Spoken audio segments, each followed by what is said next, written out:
पाकिस्तान ने आज 2024-2025 के लिए जो सेंट्रल कॉन्ट्रैक्ट है, यानी जो खिलाड़ी है, कौन सा खिलाड़ी किस कैटेगरी में है, इस चीज का ऐलान कर दिया है।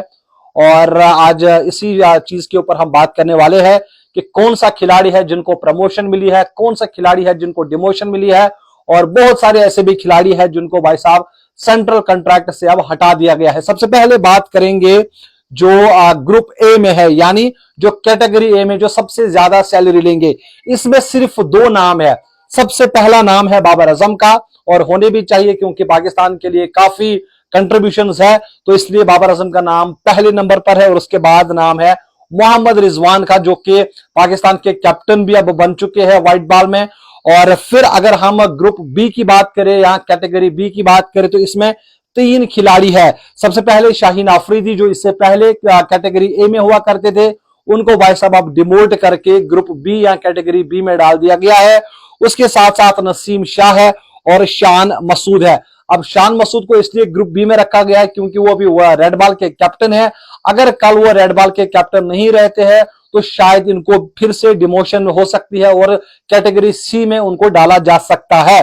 फिर अगर कैटेगरी सी की बात करें तो इसमें तकरीबन 7-8 खिलाड़ी है। अब्दुल्ला शफी का नाम है, अबरार अहमद का नाम है, और हारिस रऊफ जो कि डिमोट हुए हैं और इनको अब कैटेगरी सी मिल गई है।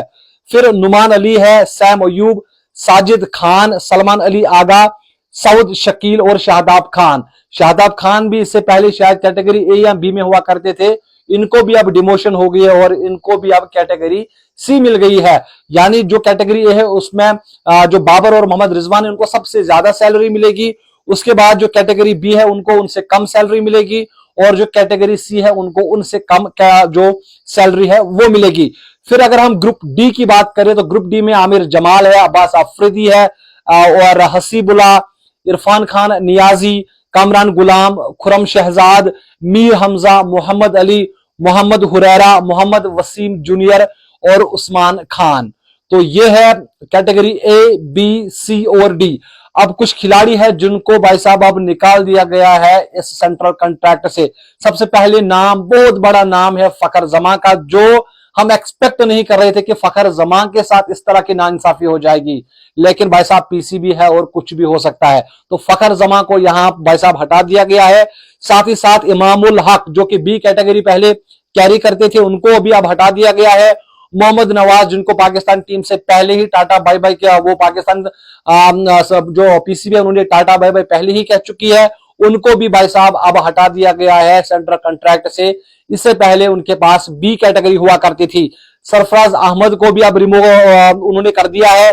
फिर इमाद वसीम है जो कि अभी कैटेगरी सी में उनको रखा गया है और उनको भी अब निकाल दिया गया है। अरशद इकबाल को निकाल दिया गया है। फहीम अशरफ, हसन अली, इफ्तिकार अहमद, मतलब जो आप कह रहे थे कि भाई इफ्तिकार अहमद हमारी रीढ़ की हड्डी है, तो फाइनली उन्होंने उस तरह की परफॉर्मेंसेस नहीं दी है और इफ्तिकार अहमद को भी अब पाकिस्तान ने टाटा बाय बाय कह दिया है। और शायद ही अब इफ्तिकार अहमद आपको खेलते हुए नजर आएंगे पाकिस्तान के खिलाफ, और अभी जो स्क्वाड जारी हुआ है उसमें इफ्तिकार अहमद का भी नाम नहीं है। फिर एहसानुल्लाह है, मोहम्मद हारिस, उनको भी भाई ड्रॉप कर दिया गया है, और इससे पहले वो डी कैटेगरी में उनका नाम था, लेकिन उनकी भी रिसेंट परफॉर्मेंस अच्छी नहीं है और टीम से लगातार वो ड्रॉप होते रहते हैं, तो इसलिए मोहम्मद हारिस का भी नाम नहीं है।